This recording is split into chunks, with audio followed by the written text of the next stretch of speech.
kanjang nang kita pli kanjang ni sing vi nang pansang na pensi nang kiva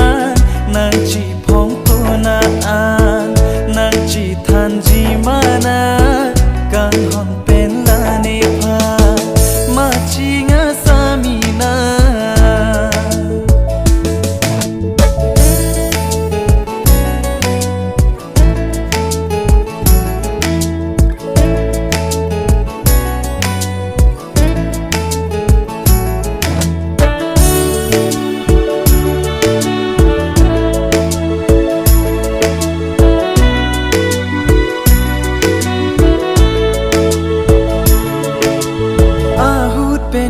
sampung vesikiva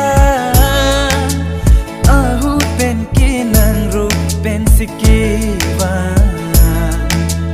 ahu pen kimavi pen sikiva ahu pen kinang ri pen sikiva kona tong chilu jini ni nang chini dunde bonta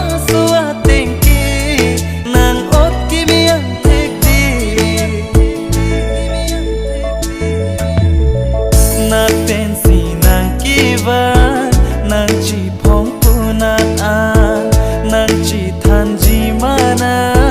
kan hon pen la ni pha ma chi nga sa mi na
nang chi phong tu na an nang chi than ji mana